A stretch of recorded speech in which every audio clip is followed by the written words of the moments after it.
Salam sejahtera Malaysia, terima kasih kerana menonton video-video dalam channel ini. Sebelum kita mula, jangan lupa untuk tekan tombol subscribe, share, like, dan komen. Let's go! Salam sejahtera dan selamat malam. Berita panas malam ini dipetik dari Malaysia Kini bertajuk Semua lantikan politik digugurkan serta merta. Saya ulang sekali lagi, semua lantikan politik digugurkan serta merta. Berita penuh. Kontrak semua pengurusi dan ahli lembaga yang dibuat melalui pelantikan politik dalam firma dan badan berkaitan kerajaan akan ditamatkan berkuat kuasa serta merta. Dalam mesej teks kepada Malaysia Kini petang ini, seorang menteri mengesahkan keputusan jemaah menteri itu.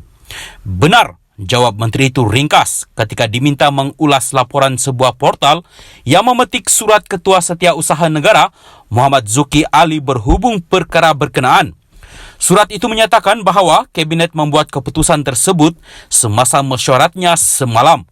Mereka yang kontraknya ditamatkan termasuk lantikan politik dengan Badan Berkanun Persekutuan, Syarikat Berkaitan Kerajaan GLC, Syarikat Kementerian Kewangan diperbadankan, Syarikat Pelaburan Berkaitan Kerajaan GLIC dan Institusi Utama Terbaik Anwar Ibrahim. Salam sejahtera dan selamat malam kepada semua pendengar berita panas malam ini daripada Mahkamah bertajuk Saksi terkejut, Jolo sebenarnya tak habis pengajian. Berita penuh. Bekas pegawai Ambeng memberitahu Mahkamah Tinggi hari ini, ahli perniagaan dalam buruan Lotek Jo atau Jolo sering bermegah-megah dan memetik nama individu penting, bahkan mendakwa mengenali almarhum Raja Abdulaziz dari Arab Saudi serta permaisuri Rania Al-Abdullah dari Jordan. Joanna Yu yang ketika itu berkhidmat sebagai pengurus perhubungan Ambeng berkata, Jolo juga mendakwa mengenali bekas Gabino Bank Negara BNM Tan Sri Dr. Zeti Akhtar Aziz dan Perdana Menteri serta putera Kuwait. Beliau berkata, Jolo mendakwa bukan setekat mengenali individu berkenaan, malah berjumpa dan bercuti bersama-sama mereka serta rakan-rakan. Katanya, Jolo membuat dakwaan itu ketika menghadiri mesyuarat dengan pegawai daripada Syarikat Pelaburan Strategik Negara, One Malaysia Development Berhad dan pegawai Ambeng.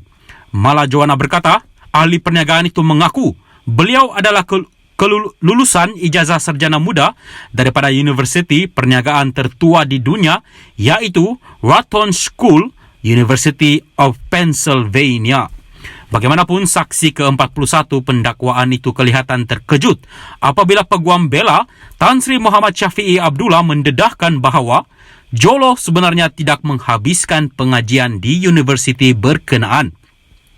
Joanna berkata perkara itu tidak pernah didedahkan oleh Jolo yang sentiasa bermegah-megah ketika menceritakan mengenai dirinya belajar di institusi terkenal berkenaan. Antara ciri Jolo yang ketara ialah dia selalu lewat datang temu janji, lewat membayar balik pinjamannya walaupun sering memperkenalkan diri sebagai orang yang hebat katanya. Sementara itu, Joanna bersetuju dengan Muhammad Syafiee bahawa Ambeng meminta surat pemegang mandat bagi akaun Najib kerana pihak bank berdepan kesukaran untuk menghubungi bekas Perdana Menteri berkenaan.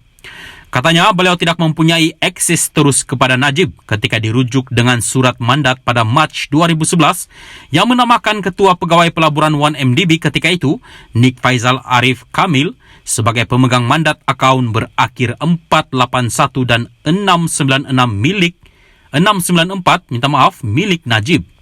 Peguam itu mencadangkan bahawa surat berkenaan tidak memberikan mandat kepada Nik Faizal atau mana-mana individu lain untuk berunding bagi pertukaran mata wang jika akaun berkenaan menerima dana dalam mata wang asing. Joanna berkata, ia tidak dinyatakan secara spesifik dalam surat berkenaan. Justru, Muhammad Syafiee mencadangkan bahawa mengikut etika dan undang-undang perbankan, saksi itu perlu menghubungi Najib sendiri untuk mendapatkan kebenaran bagi tukaran mata wang asing. Bagaimanapun, saksi menjawab perkara itu juga tidak dinyatakan secara khusus dalam surat mandat. Peguam itu berkata, surat pemegang mandat kedua pula dikeluarkan pada Julai 2013 yang turut menamakan Nik Faizal sebagai kaki tangan diberi kuasa bagi akaun berakhir 880 898 serta 906 dan saksi mengesahkan tiada siapa yang mempunyai kuasa untuk merundingkan kadar pertukaran bagi akaun berkenaan. Muhammad Syafiee, dari Mac 2011 hingga Julai 2013, tiada siapa yang mempunyai kuasa untuk merundingkan kadar pertukaran asing. Joanna, ya. Muhammad Syafiee, kira-kira RM3 bilion memasuki akaun dalam mata wang dolar Amerika Syarikat AS dan British Pound. Anda mesti sedar bahawa adalah salah untuk tidak menghubungi Najib bagi mendapatkan kebenaran untuk menukar mata wang berkenaan kepada ringgit. Joanna, Daniel atau Crystal, pegawai ambeng ketika itu, akan menghubungi Nick Faisal mengenai kadar pertukaran. Saya akan menghubungi Jolo jika mereka tidak dapat menghubungi Nick Faisal. Muhammad Syafiee, tetapi dalam hal ini, Najib tidak dihubungi oleh bank secara langsung. Joanna, ya, dia tidak dihubungi oleh bank secara langsung. Saya tidak pasti sama ada pegawai atasan saya menghubungi dia. Joanna memberikan keterangan terhadap Najib 68 yang menghadapi 4 pertuduhan menggunakan kedudukannya ketika itu untuk mendapatkan suapan RM 2,3 bilion daripada dana 1MDB dan 21 pertuduhan pengubuhan wang haram membabitkan jumlah yang sama. Perbicaraan di hadapan Hakim Datuk Colin Lawrence Square bersambung esok hari.